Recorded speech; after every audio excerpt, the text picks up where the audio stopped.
Madame la Présidente, Madame, Monsieur les ministres, Madame la Présidente de la Commission, Madame la rapporteure générale, chers collègues. En montant à la tribune, je ne savais pas par où commencer pour décrire les errements de ce gouvernement et ses conséquences catastrophiques sur notre système de santé.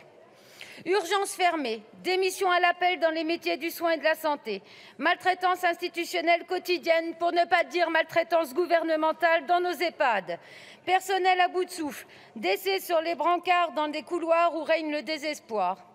Cette énumération n'est malheureusement pas exhaustive et dépeint des scènes surréalistes, tout comme vendredi dernier lors de la table ronde à la maternité du CHRU de Nancy, où lorsqu'une pédiatre vous a annoncé qu'elle serait seule le week-end pour 60 enfants, la seule réponse que vous avez réussi à lui apporter, remercier toute l'équipe pour son dévouement. Vous connaissez les mots MAUX, vous en connaissez aussi les remèdes, puisque nous vous les proposons depuis des années. Un Ondam à la hauteur des besoins de la population ou encore mieux, pas d'Ondam du tout. Suppression de la tarification à l'activité, recrutement massif, des salaires dignes en cohérence avec la reconnaissance de ces métiers à leur juste valeur, fin de la gestion des hôpitaux comme des entreprises, fin du privé lucratif pour nos aînés. En résumé, une augmentation des moyens financiers, humains et techniques.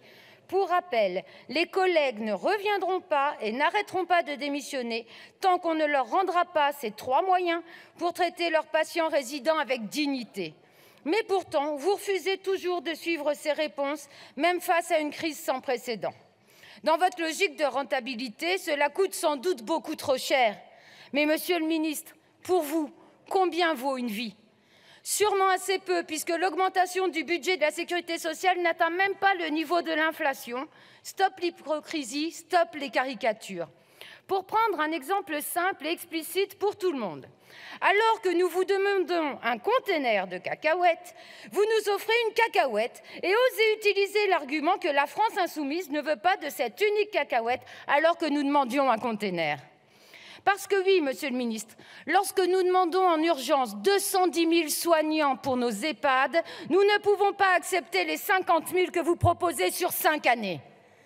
Comme à votre habitude, vous distillez des mesurettes pour faire croire que vous agissez. 3 rendez-vous de prévention gratuits, gratuité du dépistage des IST et de la contraception d'urgence, 2 heures de convivialité par semaine pour des personnes dépendantes à domicile et vous acceptez enfin de réfléchir à mettre en place un ratio soignant-résident. Mais qui fera ces rendez-vous alors que nous manquons cruellement de médecins? Quel auxiliaire de vie trouvera le temps alors qu'elles sont déjà si peu nombreuses? Dans le même temps, vous continuez de soutenir la capitalisation et la privatisation. Après le scandale Orpea, vous feignez de mettre en place des contrôles, mais pas de sanctions pour ceux qui utilisent l'argent public pour leur profit personnel. Tout cela ne tient pas debout. En revanche, votre ignoble réforme des retraites est quant à elle bien annoncée. Pourvu que vous fassiez des économies sur le dos des plus fragiles, il n'y a là aucune hésitation de votre part. Contrairement à ce que vous voulez faire croire, vos politiques sont l'unique cause des scènes inimaginables que je décrivais au début de mon propos. La méthode est désormais bien rodée. Vous créez les pénuries, vous inventez le trou de la Sécu et les défaillances de notre système de protection sociale pour ensuite crier à l'urgence des réformes néolibérales.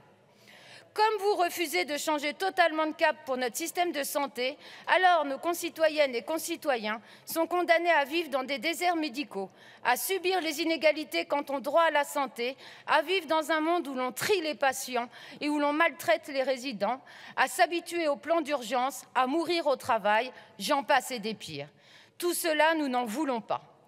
Puisque vous allez de nouveau avoir recours au 49.3 pour empêcher le débat, je profite de cette prise de parole pour redire ici les mots d'Ambroise Croizat qu'il avait cités en octobre 1950. Je cite « Jamais nous ne tolérerons que soit renié un seul des avantages de la sécurité sociale. Nous défendrons à en mourir et avec la dernière énergie cette loi humaine et de progrès. » Fin de citation. Sachez que nous combattrons donc sans relâche vos choix politiques qui mènent sciemment à la précarité et à la souffrance sociale. A contrario, nous proposons un autre modèle, celui qui remet l'humanitude au centre des préoccupations. Voilà la seule alternative possible. Merci Madame Fiat.